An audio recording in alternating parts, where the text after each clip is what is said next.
Thanks for coming, select group. Okay, so this is, I'm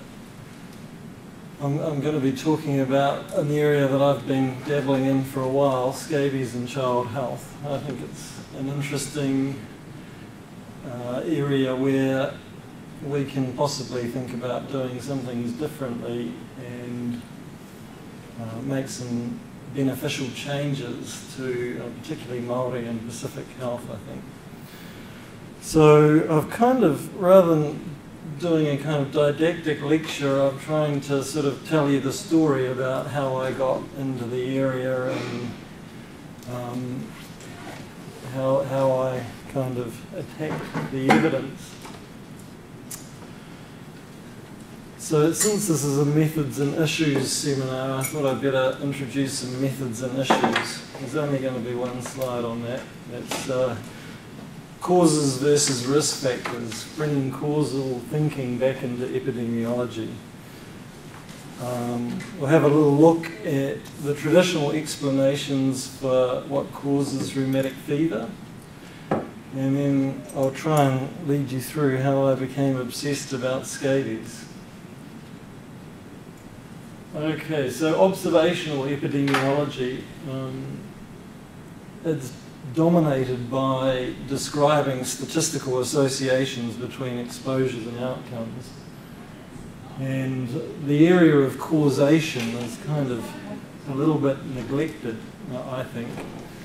And if you look back at the history of statistics, and you'll see that originally people were quite interested in causation and causal thinking, and then they discovered correlation, and causation was kind of relegated to a special case of correlation.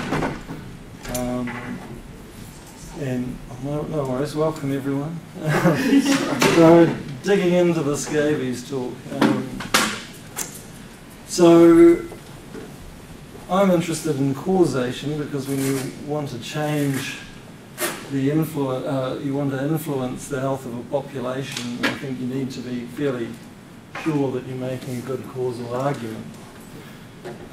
So many diseases now have risk factors that I think just over years of kind of repetition and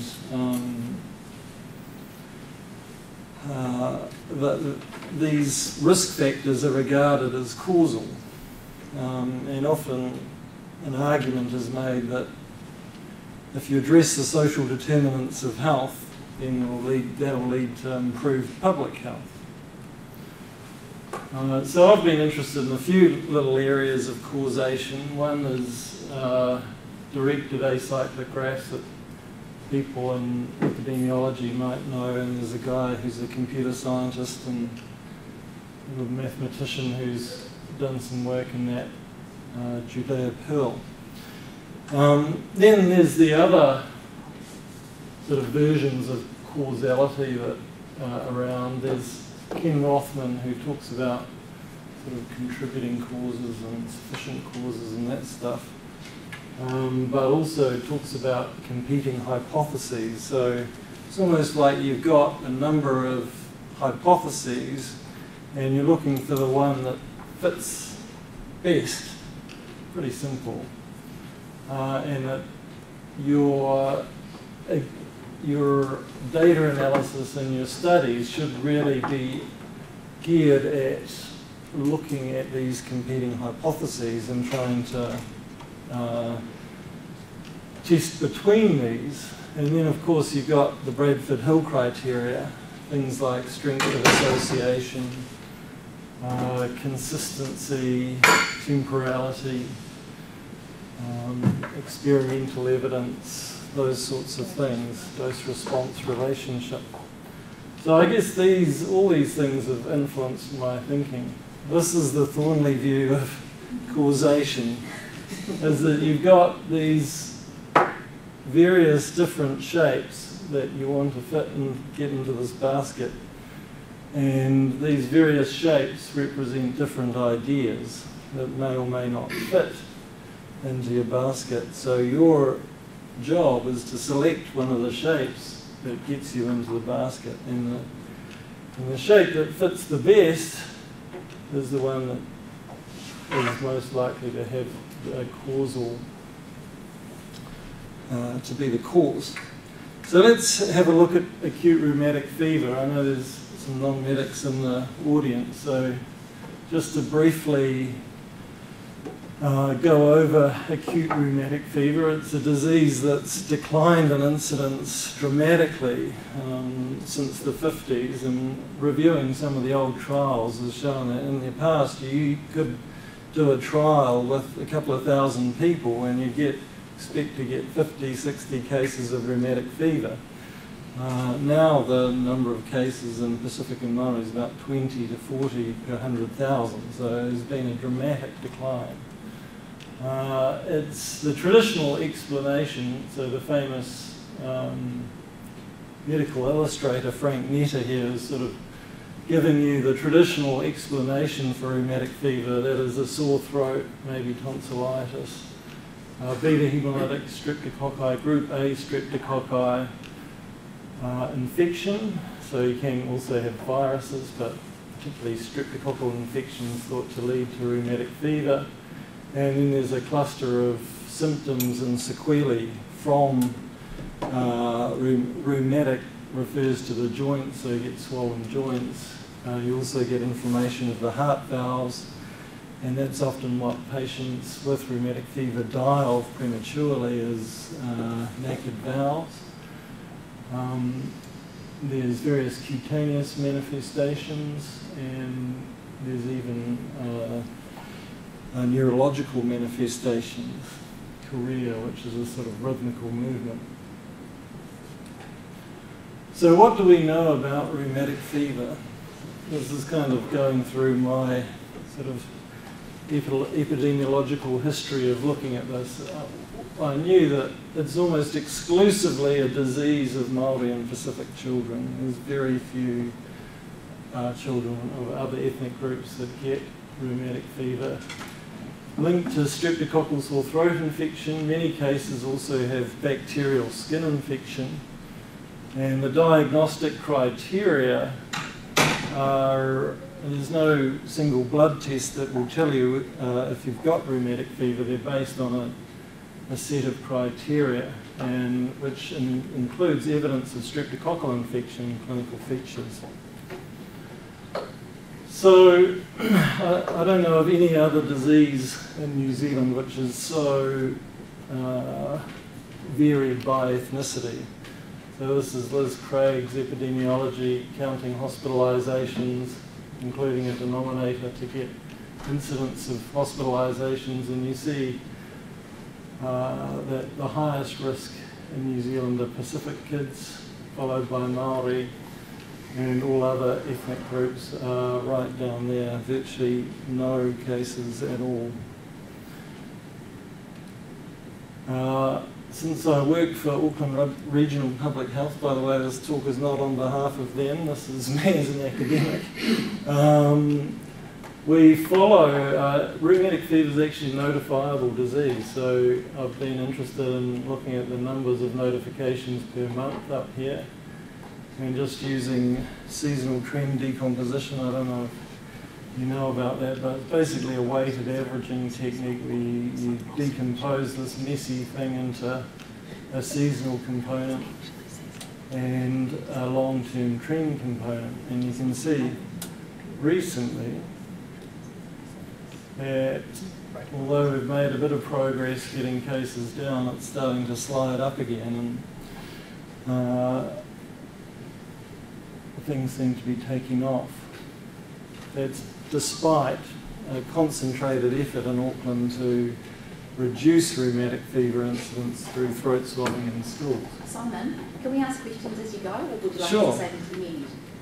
Yeah, you can ask a question. I was just wondering, I mean, given that you've said that the diagnosis is, based on a laboratory result plus clinical manifestations, I mean, is there any evidence that changes are a reflection of changes in notification practices, or I think that was certainly an issue back in 2012 where it wasn't a notifiable disease, but I think recently it's that's not such an issue. Obviously there is some uncertainty, but I think because people with rheumatic fever need penicillin injections for years afterwards, they have case reviews, and there's quite a lot of detail goes into checking whether cases fit the criteria. And you might expect it to either keep on going up or keep on going down, but this has kind of gone like that, hasn't it? Which over quite a short period of years. Yeah. So this is the traditional explanation about the cause. Rheumatic fever is caused by untreated group A streptococcal pharyngitis, and that's a major cause of morbidity and mortality. The authors of this article, who are one of the major leaders of the rheumatic fever research program in New Zealand, find no convincing support for skin sepsis causing rheumatic fever. And if you look at the Ministry of Health, you see similar things. Rheumatic fever starts with a strep throat.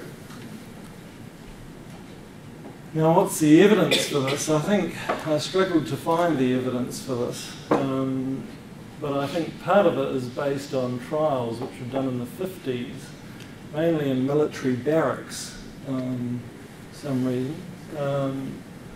Based on the idea that treating with penicillin reduced the incidence. So there's various trials. I think they were sort of fairly rudimentary trials by today's standards. But in general, there was a beneficial effect of treating patients in these barracks with penicillin compared to not. And here's a pooled estimate which shows quite a marked beneficial effect, a relative risk of 0.32, so it's roughly a 70% reduction in incidence.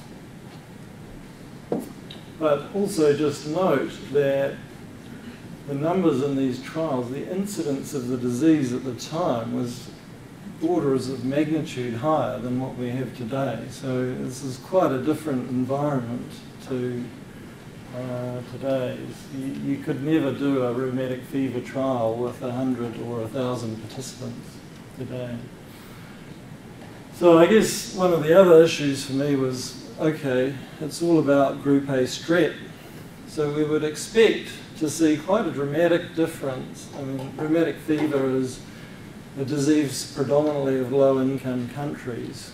So we'd expect to see a high prevalence of group A strep pharyngitis in low-income countries, and high prevalence in low-income countries and low prevalence in high-income countries. But in fact, you don't see that. Group A strep throat seems to affect virtually all most countries that bother to research the problem, almost kind of about the same. United States has very few cases of rheumatic fever, but a third of kids here have strep throat. I think this is kids presenting with a sore throat.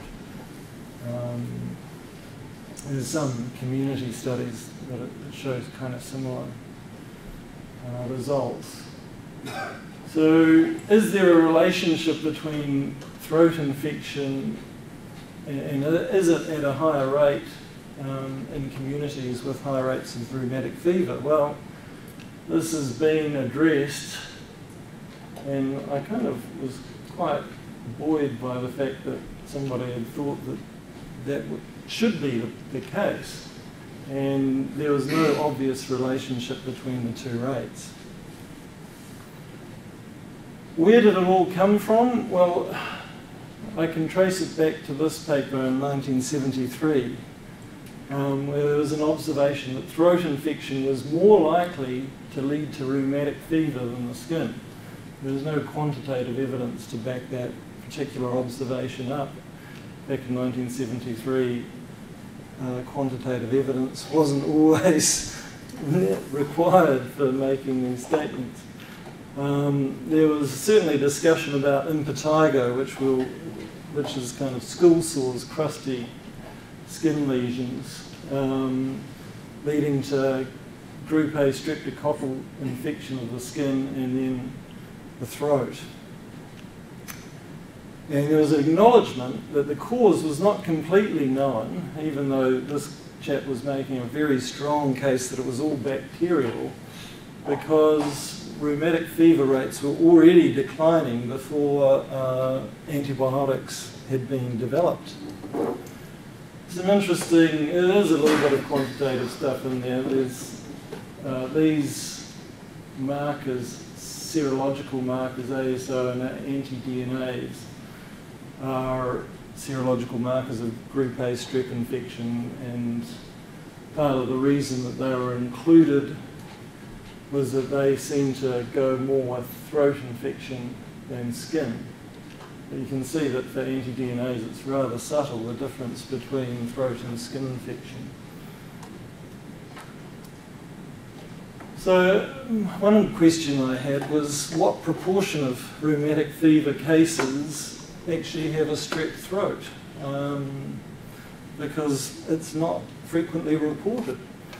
So there's one study I could find that answers this question back in 1987 in the US, and they found that a quarter had sore throat, and 3 sought medical treatment, 2 were treated with the correct antibiotics specific for streptococci, but they developed the disease anyway. And so they were kind of treatment failures. If you just go not too far from here to West Island or Australia, you see a totally different experience of rheumatic fever from what's described here. The epidemiology of rheumatic fever and rheumatic heart disease in Aboriginal communities of Australia is at odds with this throat infection as a cause view. In a population with a reported incidence of rheumatic fever among the highest in the world, gas throat colonisation is uncommon and presentations with pharyngitis are rare. So basically saying Indigenous Australians have lots of rheumatic fever, very little throat infection, streptococcal throat infection. But one thing they do have is a lot of skin infection. Streptococcal pyoderma is the major manifestation of group A streptococci infection, occurring 50 to 70% of children throughout the year. So this is not just a subtle increase, this is a major problem compared to kids living in the urban centres. A few more observations. In this setting, skin breaks due to scabies, insect bites and minor trauma in children are almost universal.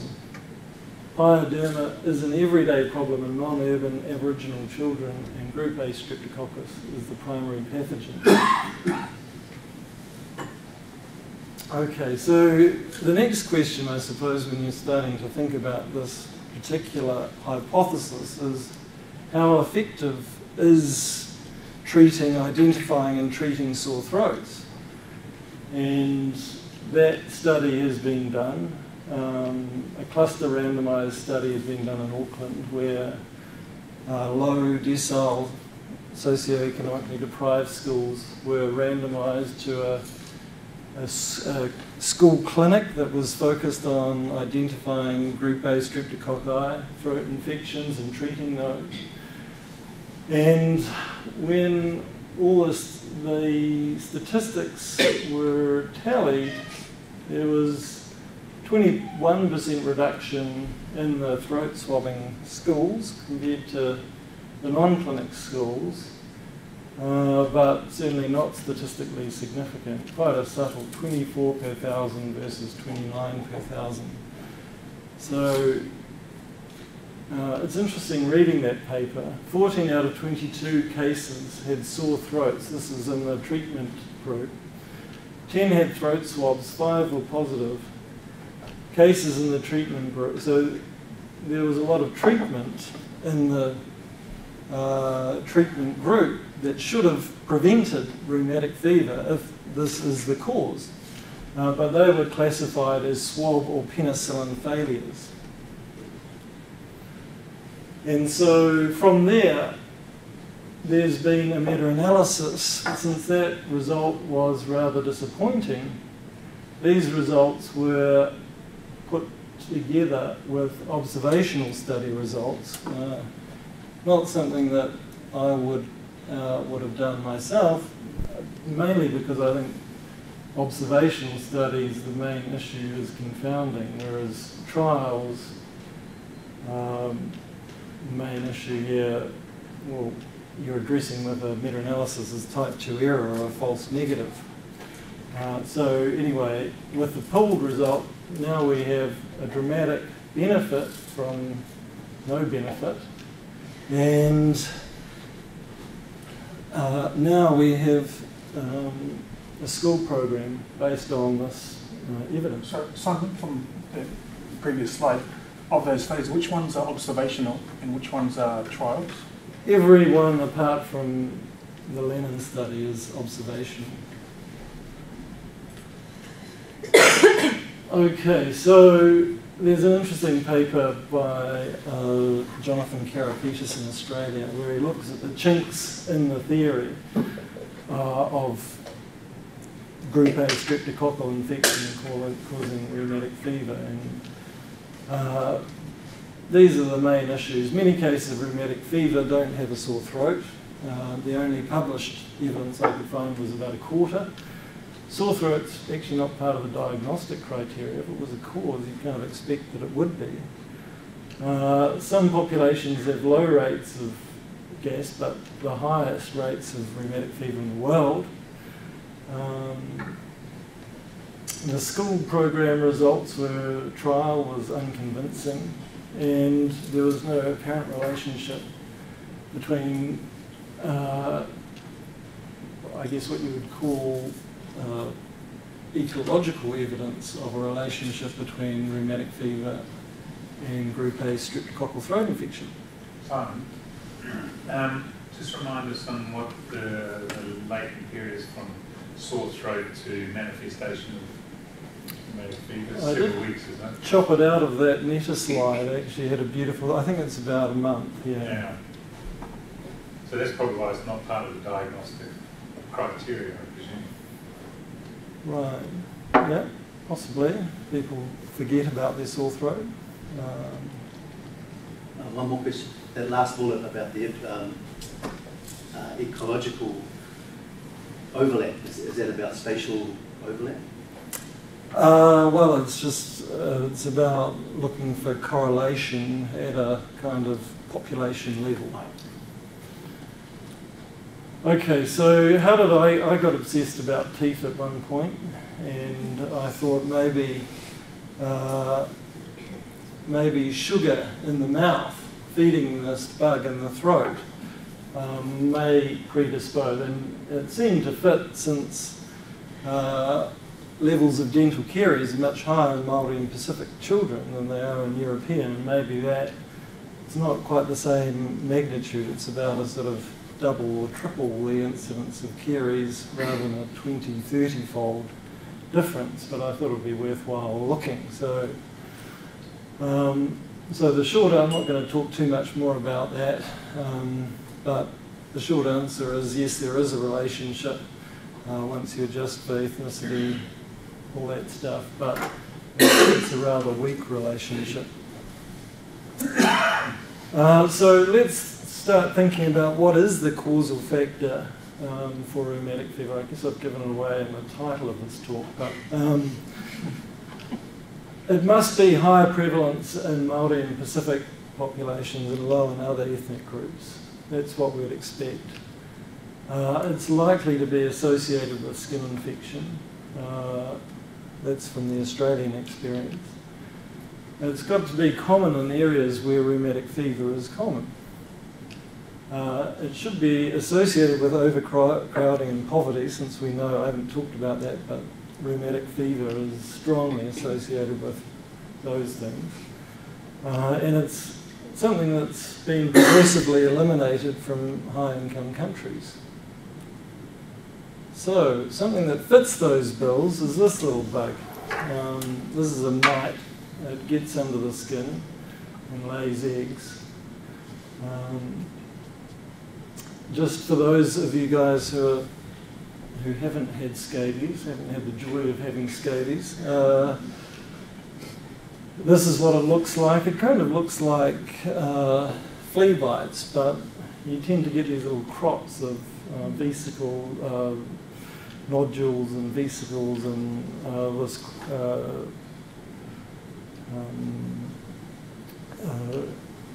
scaly stuff there as well. Burrows are typical, and you can see a few scratches there. It's very itchy.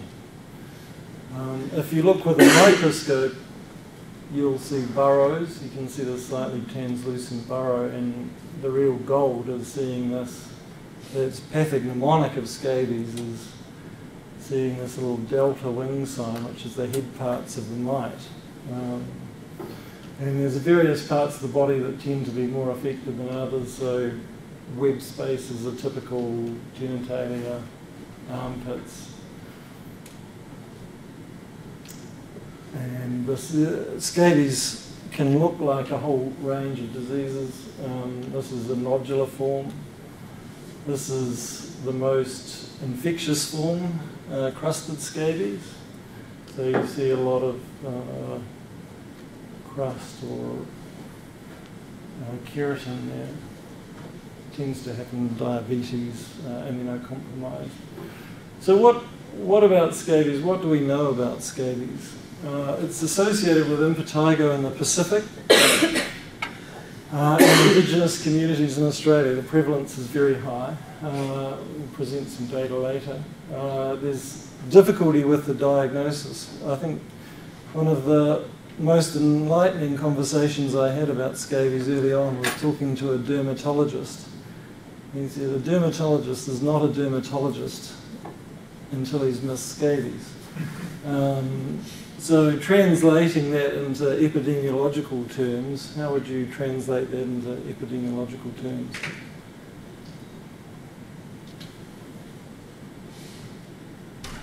Underreported. If you're thinking about a diagnostic test,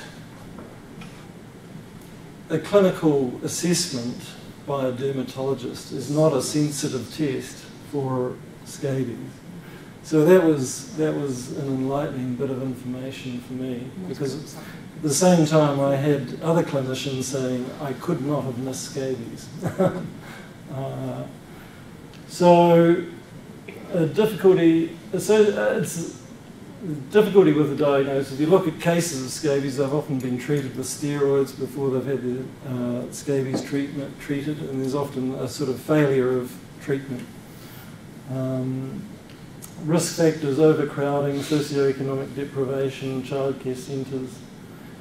And this is interesting, is that there hasn't been a study in this country of scabies prevalence since 1979. And at the time, I think it was done in high school students, 20% of Pacific students at the time had scabies, 15% of Maori, 3% of European. So this is an interesting little study using Rogers software. French dermatologists who are seeing a bunch of patients who they think, on the basis of the referral, are likely to have scabies. And they initially see one dermatologist and they make a decision. This area represents the whole population. This area represents, after the first assessment by a dermatologist, whether to treat or not treat for scabies. And this is after several assessments by various dermatologists using various different modalities, the ones that they actually think at the end of the day have scabies or not. So a quarter of those who would have turned up to the clinic under usual circumstances would have had scabies and not been treated.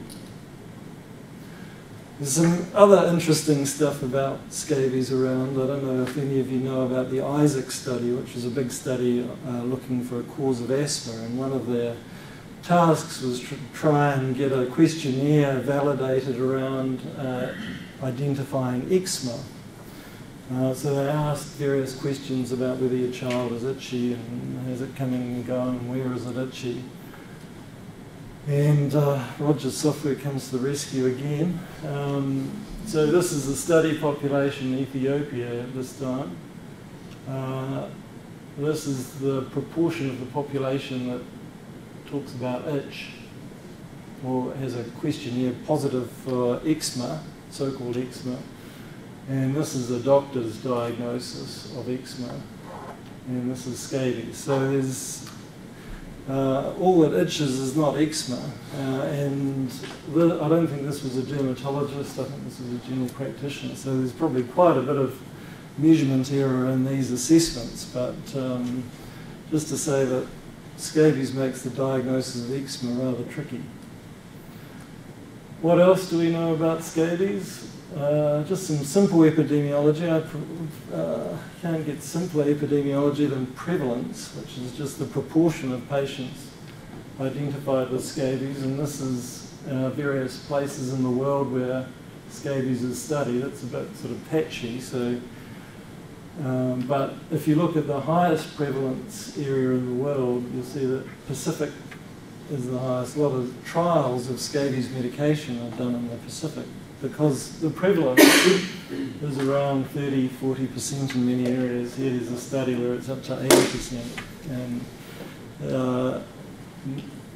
knowing what we know about the sensitivity of the test, these numbers are likely to be even higher. Here's another presentation of the incidence. You see relatively low incidence in the US, in Europe, sort of middle of the road in Asia, Africa, Russia, Africa, quite a bit in China, and the Pacific down here, too small to have sort of magnified, is one of the highest prevalence areas. What about rheumatic fever? Well, this is much more patchy. But we do know that the Pacific has got very high prevalence. It's kind of moderate in Russia, very low in the US. So one of the other interesting things is it possible, what happens when you get scabies out of a population? If you treat an island in the Pacific, for example, that has a high prevalence, well, in the Solomons, ivermectin halved the skin infection rate and reduced the prevalence of hematuria, so that's probably related to post-streptococcal glomerulonephritis. That's kind of another rheumatic fever-like disease that's a sequelae of strep infection. There's a high prevalence of scabies in the Pacific and indigenous Australians.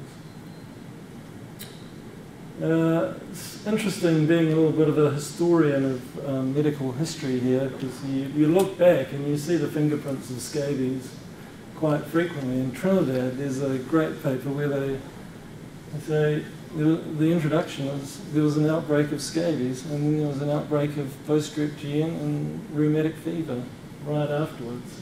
The whole focus of the paper is on the strep. And they don't even think about the scabies. There's an Ethiopian study that laments that where they went into an area and did a community survey and echoed every kid. And they lament that the only risk factor that they could find that was associated with echo findings of rheumatic heart disease was a history of scabies. And the risk ratio is about 3, I think. That's a self-reported history of being treated for scabies. So what the true scabies rate was, it's hard to know. Another study in East Timor with high rates of scabies, high rates of echo confirmed rheumatic heart disease. This really was the trigger for my study, for our study. Seeing this, it seemed that we just have to look at it here. You know, the Australians have been thinking about scabies and rheumatic fever for a long time. one of the first things I did was just have a look at prescriptions of permethrin, which is almost exclusively used for treating scabies in South Auckland. And so 8,000 treatments a year were going out. 3% of the Māori and Pacific population, 0.3% of all other ethnic groups. Mainly preschoolers. Very little ivermectin use. Ivermectin's a tablet for scabies. I think it probably should be more widely used. It's a lot simpler to use. There's some trial evidence that it's better. Most of it in socioeconomically deprived areas, and quite a few people using repeat scripts. So here's a few. This is the raw counts by ethnicity. You see the Māori and Pacific kids getting identified with scabies, treated with permethrin. Socioeconomic quintile, areas of Auckland, Mangere, Otara, and Manukau. So the hypothesis was that scabies may be related to the incidence of rheumatic fever. So we did a cohort study. Just go back on it. It has to go through pyoderma. It can't be a subclinical, uninfected, non-obviously infected scabies. You may be, I don't know how apparent this must be, but, you know, scabies leads to strep. If you coat scabies on pig's ears, you'll see that it changes the usual microbiological flora to staph and strep. So strep infection is very common with scabies. Colonisation is present. Yeah, whether it's overt cellulitis or what, I'm not sure. So anyway, the population was defined by turning up to the school dental clinic, 3 to 12-year-olds. We eliminated kids that had previous rheumatic fever. The exposure was turning up to hospital with scabies, which is not sensitive, but at least it's probably specific. And confounders, age, gender, ethnicity, socioeconomic status, and rotten teeth. And the outcome was the first rheumatic fever diagnosis. And so just to take you through the sort of why I think this kind of fits the slot, if you look at scabies status, it's certainly strongly associated with Māori Pacific ethnicity. And you see much higher proportion in the scabies group. The scabies groups are very tiny, but certainly the ones being diagnosed in hospital, kids being diagnosed in hospital, are much more likely to be Māori and Pacific. Strongly associated with deprivation. You can see roughly 20% in each quintile, but 60% in the scabies groups.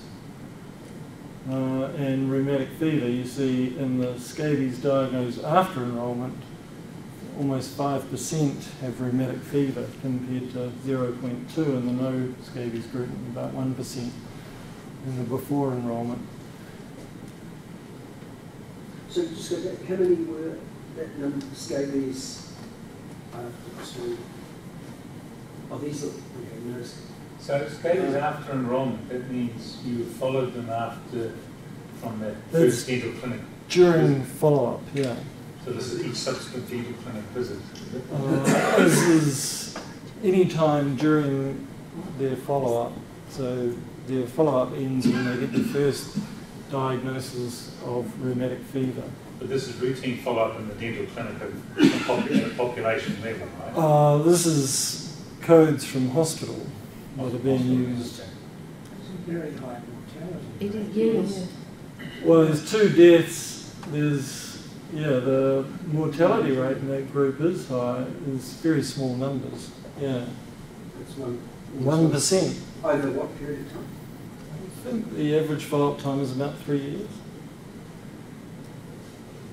Okay, so And if you look then at rheumatic fever by these various factors, then you see similar trends. Association with ethnic group, association with socioeconomic deprivation. So this is the Kaplan-Meier plot that I just about fell off my chair when I came off the computer. So you see the cumulative incidence, about 12% in the scabies after group, about 5% or 3% in the scabies before group, and virtually nothing in the no scabies group. So just why are there two? Sorry, Why are the 3 lines for each? what are the top lines? There's 3 groups. This is the 95% confidence interval. These so are the 95% confidence interval. That, because there's so many in there, has got virtually no so the second sampling error. The second line is that's the point estimate This is the point estimate. of the cumulative. So this is the table with the hazard ratios from the crude and adjusted model, and you see that there's the group diagnosed after enrolment has a hazard ratio of 26, before 11, that's the crude association. When you adjust for various things, it goes down quite substantially, but still rather strong. Adjusting for, All these factors in the table. you're adjusting out the, Well, it's effects, I mean. we'll get on to that. But you notice that when you put scabies in the model, the term for Pacific ethnicity comes right down by about a third, and similarly for Maori. So, and also deprivation, it comes down. So yeah, you can use. There's obviously some. Sorry, do you mind just going back again? Sorry, I'm just a little bit confused about something. So just the time, the relationship between the scabies diagnosis and the outcome was acute rheumatic fever. So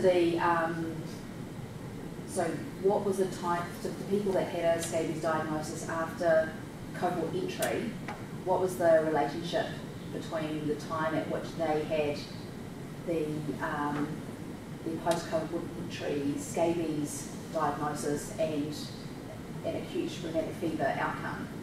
A lot of them had the diagnosis of scabies at the same time as they had their admission. Not all of them. We did a little analysis looking at the association between scabies and rheumatic fever within a time period, because it seems like it's almost coincident. Scabies leads to rheumatic fever. Yeah, cool, thank you.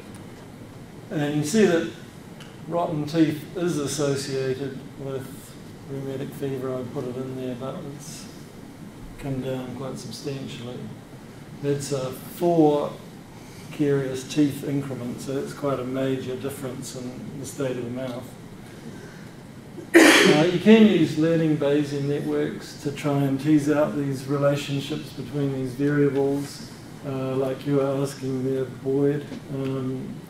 So if you're thinking about from a sort of DAG point of view, if you want to, this is the diagram that a computer will draw when it sees the variables that you put into this algorithm, which looks for conditional dependence between these various variables and tries to guess what the causal relationships are. You tell it that some things are not allowed to be causal, so nothing's allowed to cause deprivation, gender, or ethnicity, which, just from a kind of common sense point of view, seems logical. So, yeah, it's obvious that there is strong associations with both of these variables and dental caries, but certainly a much stronger relationship between scabies and rheumatic fever. Is there strong gender? I think it's relatively weak. Yeah, in the adjusted, it goes away when you put all of them in the model, but is it female, which is What's that, female versus I think female are at lower risk. Okay. Okay, so there's some issues here, obviously. Only hospitalised scabies, so that's the tip of the iceberg. There's some possible measurement error. Residual confounding by socioeconomic status. I think that's people who don't believe the findings. That's generally what they talk about. There's also confirmation bias, so patients who turn up with rheumatic fever may get checked for scabies, others won't. We restricted it to an analysis where we just looked at kids that had had at least one hospitalisation and still the strong association remained. Okay, so that's scabies and rheumatic fever. Just one small, how does socioeconomic status cause rheumatic fever? If it's not via something, it's not confounded. Is it a confound? It's not a confounder, is it? Because, I mean, there's no, I mean, you've got an infection, you've got something that's defined by strep. So it can't. Yeah, it's not well, cause. I guess this is getting back to Yeah. what, risk factors versus causes. Right. Socioeconomic status is a strong risk factor that some in the health sector think is a cause. Right. But you're not suggesting it's but a cause. I'm not No. suggesting here that it's a cause. Okay. That's just hypotheses that people put out there. Shouldn't strep, which seems to be somewhere in that diagram? Strep. Yeah. Well, we don't have any information on it. This is on the causal pathway, so, if you bleed pearls, what have you, you'd have an arrow there somewhere passing through something through strep. Yeah. If we had information about strep, it's just difficult to extract strep information from the hospital. I'm sure it could be done. Whether it's diagnosed is another issue and recorded. Just another little issue about impetigo in this country. Impetigo is a sort of crusty, school sore kind of lesion.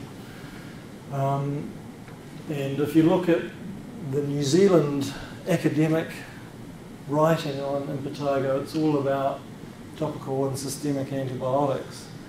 If you go and have a look at what this Australian group's been doing in Fiji, thanks to Roger's diagrams again, you see a very strong association between scabies and impetigo. So we've just got a little letter into the NZMJ saying, is impetigo a missed opportunity for scabies treatment? Now, if you treat with antibiotics, it will get better, but it won't. It will improve, but you still, if scabies is still there, you still have this underlying predisposition to getting bacterial infection. So let's just have a quick review of the hypotheses and try and stuff one of these blocks into the bucket. Well, for the scabies, there's a strong statistical association with rheumatic fever that I've found. High prevalence in populations known to have high rates of rheumatic fever, low prevalence in populations known to have low rates of rheumatic fever, strongly associated with known risk factors, linked to skin infection. Treating scabies reduces the incidence of skin infection.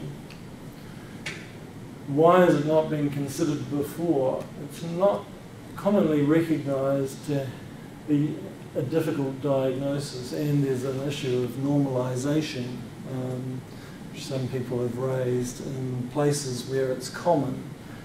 Clinicians in the community just don't see it. It's just a normal thing. And impetigo treatment is focused almost exclusively on antibacterials here. So there's almost been this kind of black hole in paediatric research in New Zealand, which hasn't thought of this issue of scabies. Okay, so contrasting to gas throat infection, there's not, I can't see any evidence of a differential prevalence that's linked to rheumatic fever, not known to be associated with other risk factors with rheumatic fever, totally absent in the Australian context. And rather unconvincing cluster randomised study. So let's just have a little think now about whether we can do anything about scabies. And there's an interesting paper from this place called the San Blas Islands in Panama, where a bunch of people from Miami came over and tried to eliminate scabies in an endemic island. And there's various treatments floating around that were ineffective. They did a kind of health promotion intervention led by local women. There was a census of scabies, there was several visits, treatments announced at the village meetings, and their conclusion was that with surveillance the program was successful but not without outside sustained input. And there's an interesting quote here: treatment of individual patients without regard to community epidemiology is time consuming and unlikely to have a significant impact in epidemic situations. So, thinking about New Zealand, what could we do to reduce the incidence of scabies? Well, in Denmark they make it a notifiable disease. They get the public health machinery behind it. So one issue I think is that in general practice it's difficult to treat scabies, mainly because you've got an individual in front of you and they have to be convinced to treat their family all at the same time, or the treatment's going to fail. Oh, it'd be a lot easier if you gave them ivermectin, wouldn't it? How many times? Well, it's only once, or twice if you really want to be. So it's a one-off. Yeah, versus but you're supposed to smear your skin with it and. Ivermectin. No. Is a Oh yeah, tablet. no, the permethrin is a real pain. Yeah. Permethrin's a real pain. You're Yeah. supposed to put it in every orifice, and that's the recommended. That seems to be what most people use. But the So. tablet is one off. ivermectin's special authority in New Zealand. So GP has to speak to an ID physician or a dermatologist. We know nothing about the prevalence really in New Zealand, so that's one thing I'm interested in doing as a survey. Improve the diagnosis in primary care. So we're thinking about teledermatology, raising the issue of Impetigo as likely associated with scabies. Ivermectin, I'm enthusiastic about it. My dermatology colleagues are not so. What about the ID physicians? Yeah, I've talked to them as well. They're not that enthused. Extra primary care funding, that was one thing that actually did come out of my time at Counties Manukau, was included in a sort of package of care so that patients could come back and get checked, but they'd got rid of the problem.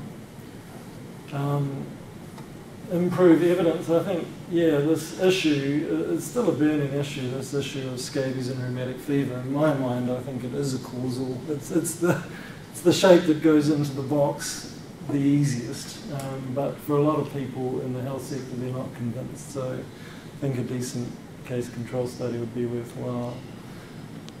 So conclusions. Causal thinking in epidemiology, I think, is important. Scabies is a cause of skin infection and a likely cause of rheumatic fever too. The current approach to rheumatic fever prevention, looking at throat swabbing, I think is of limited value. Socioeconomic status and ethnicity are likely, scabies is a likely mediator of those associations. And improving scabies diagnosis and treatment, I think, is likely to reduce the burden of rheumatic fever and skin infection in New Zealand, and also worth thinking about what we can do in the Pacific. So, yeah, thank you, and lots of people have been helping me along the way. Roger and Gerhard are in the room, and some other people are thinking about some scabies projects too, so thank you very much.